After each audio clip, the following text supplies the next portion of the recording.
tous, j'espère que vous allez bien. On se retrouve pour une nouvelle vidéo. On va faire la critique de la saison 6 de Pretty Little Liars.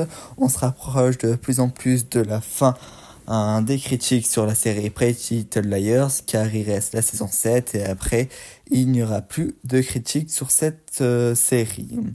Nous retrouvons les filles qui sont dans la maison de poupées. Et en gros, ils vont se faire maltraiter par A, etc.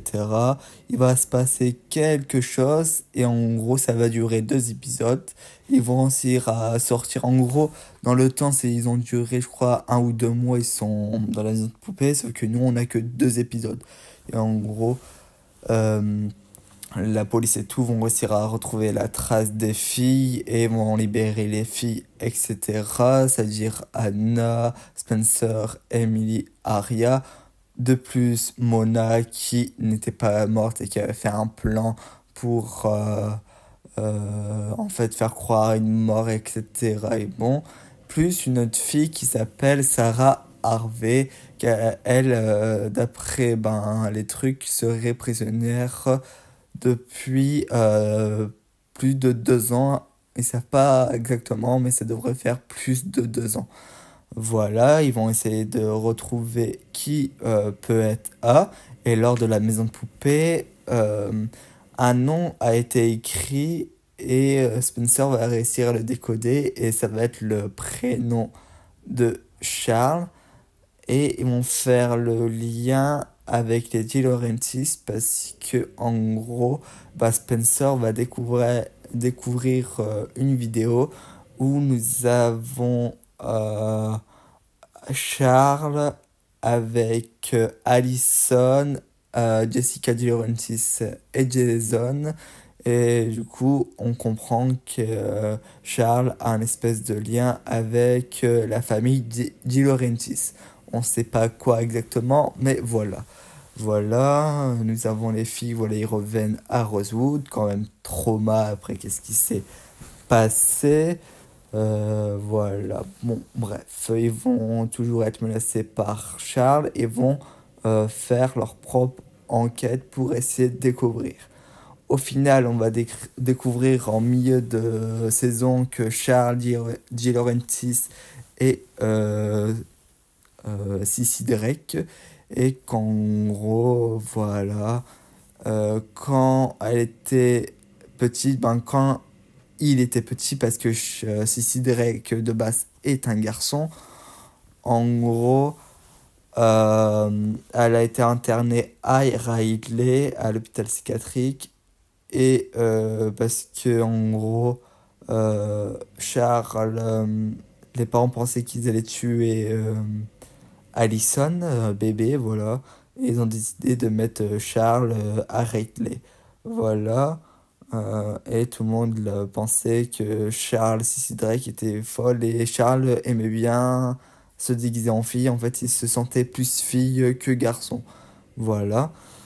Et en gros, il y avait que Jessica qui savait que Charles était en fait Charlotte et du coup, Sissy Drake. Et du coup, comme elle a un peu un problème mental, à s'amuser. En fait, les Liars, c'était un peu leur poupée, etc. Et le fait d'avoir monté Sissy contre Allison, etc. C'est pour ça qu'elle s'est attaquée aux filles et elle a voulu continuer le jeu de Mona. Bon, voilà, on découvre que voilà, Sissy Drake et A. Et alors, voilà, les filles vont partir de Rosewood. Et après, nous avons 5 ans après, où un certain A va refaire son apparition. En fait, voilà, les filles vont être rappelées par Allison pour libérer Charlotte de Riley et pour qu'elle puisse sortir et vivre avec sa famille. Parce que soi-disant, d'après les médecins, elle va beaucoup mieux et elle va demander de l'aide aux Liars pour savoir si eux vont se sentir en sécurité si Charlotte sort. Voilà, les Liars du coup ils se retrouvent tous à Rosewood et entre-temps on comprend que il y a eu beaucoup de changements. Premier changement, c'est que le couple Spencer et Toby n'existe plus. Il faut savoir que Spencer, voilà, elle est partie, elle a quitté Toby, et que Toby, il s'est mis en couple avec une fille qui s'appelle avec Yvonne. Et Toby va demander sa main à Yvonne. Après, nous avons Anna et Caleb qui se sont eux-mêmes séparés après plusieurs disputes. Ça allait plus trop bien dans leur couple. Et Anna va se marier avec un mec qui s'appelle Jordan. Et Caleb, voilà, de son côté, voilà. Et pareil pour Arya et Ezra. Voilà. Ezra était en couple avec Nicole et Arya, pareil de son côté, elle est partie et elle est en couple avec Liam, qui travaillent ensemble, etc. Mais elle travaille avec Ezra parce que Ezra publie un livre et c'est le bureau de Arya qui gère le livre avec Ezra, etc. C'est-à-dire ils vont retravailler ensemble. Voilà, tout le monde revient à Rosewood pour dire s'ils ont peur ou pas de Charlotte, etc. Et Charlotte, après ses témoignages d'Elias, va réussir à sortir. Sauf que le matin même, on va découvrir un cadavre, le cadavre de Charlotte Di Laurentiis. On comprend donc que Charlotte a été assassinée. Et tout recommence. Tout le drame recommence et a refait son apparition au moment même où Charlotte a été assassinée. Et a dit que voilà, il sait qui a tué Charlotte J. Laurentiis, etc. Bon, voilà. Ensuite, il se passe pas des trucs de ouf durant la série. Voilà, il y a un triangle amoureux entre Caleb, Anna, Spencer. De son côté, c'est que Allison est en couple avec le médecin de Charlotte qui s'appelle Elliot. Et il y a un triangle amoureux entre Liam, Ezra et Arya. Bon, il n'y a pas de truc fifou. Il y a une élection du côté pour être sénatrice du côté de Veronica Hastings, mais il ne se passe pas grand chose. Voilà. Il y a juste les layers. Il y a Arya, il y a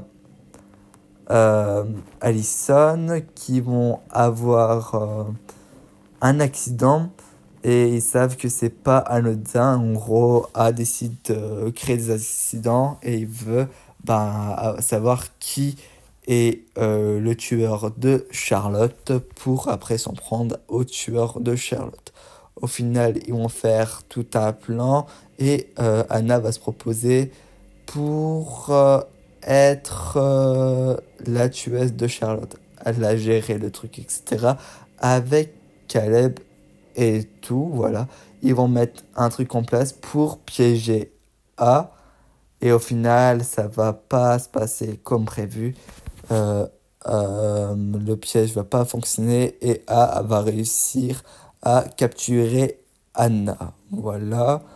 Et en plus de ça, nous avons un petit passage très mignon que je mettrai. C'est que Anna et Caleb se sont, entre guillemets, remis ensemble. C'est que voilà, il y a eu un baiser et tout. Et Anna affirme qu'elle a toujours aimé Caleb. Et on a, pour moi, la meilleure scène de tout Pretty Little Liars, de toutes les saisons. C'est vraiment ma scène préférée. Voilà. Surtout que je déteste le couple Spencer-Caleb. Je pouvais pas aimer ce couple. Voilà. Et à la fin, c'est que depuis que Allison était blessée, elle est à l'hôpital. et elle commence à avoir des hallucinations, comme revoir sa mère. La première fois, elle fait un rêve de sa mère, Jessica. Ça se passe plutôt bien, il est plutôt positif. Mais après, elle revoit sa mère plus tard. Mais sa mère enterrée, bah, pas enterrée, mais avec de la terre, etc. Et elle revoit Darren Wilden. Au final, on va comprendre que c'est pas sa mère, il s'agit de Mary Drake, qui est un lien qui est la sœur de Jessica J. Lawrence, la sœur jumelle. Et en gros, c'est la mère biologique de Sissy Drake, qui, avec Elliot, qui aimait Sissy Drake, vont se venger d'Allison, et Allison va rejoindre un hôpital psychiatrique. Voilà. Et du coup, on ne sait pas qui se cache derrière. Ah, il se passe quelques petites choses, mais sans plus. Alors, qu'est-ce que j'ai pensé? C'est que on nous hype avec la maison de poupée pour avoir 2 épisodes. Après, plus rien. En milieu, on découvre Sissy Drake qui était A. Et au final, après, c'est pas fifou, il se passe pas grand-chose. En fait, c'est toujours répétitif et tout. Le fait que Sarah Harvey a travaillé avec Charlotte Di Laurentiis, et que le fait que, voilà, du coup, les filles ont peur de Sarah Harvey, il se passe pas grand-chose de fifou. Il y a une grosse hype avec la maison de poupée, mais ça n'a pas duré. Moi, je pensais que ça allait durer plus longtemps. Quelques petits épisodes. En fait, là, ça a été trop rapide pour mon goût. Et le fait que, voilà, on découvre Charlotte et juste après, elle meurt, je trouve ça assez dommage d'avoir utilisé un A pour mourir l'épisode juste après. Après, elle les fait revenir 5 ans où on a du coup A qui veut savoir qui est la tueuse de Charlotte J. Laurentiis, et que les filles, bah, c'est bien du changement, mais ça c'était pas nécessaire. Évidemment, on les retrouve, mais c'est pas très intéressant. Mais tout le monde qui est séparé, voilà, c'est un peu fou. J'ai détesté le couple Spencer-Caleb, ils font pas ensemble, ils font pas du tout ensemble. Et il se passe pas grand chose en fait. Assez déçu, alors qu'il y avait une grosse hype, je pense, autour de la maison de poupée de la saison 5, où t'as tout le monde qui pense qu'ils vont aller en prison, etc. Au final, ils se retrouvent dans une maison de poupée. Mais au final, ça dure pas longtemps, et en fait, l'intrigue aurait été beaucoup plus intéressant si on était dans la maison de poupée pendant quelques épisodes. Je dis pas pendant toute la série, la saison, mais voilà. C'est assez dommage, je pense qu'il y avait du potentiel, mais ça n'a pas été très bien exploité. Et on nous tease des nouveaux personnages en fin de saison. Pas très intéressant, je trouve. Voilà, il reste une dernière saison. Je trouve moyen cette saison 6. Il y a de bonnes choses, mais ça n'a pas été très bien exploité de mon point de vue. Merci à tous d'avoir suivi cette critique. On se retrouve plus tard pour d'autres critiques.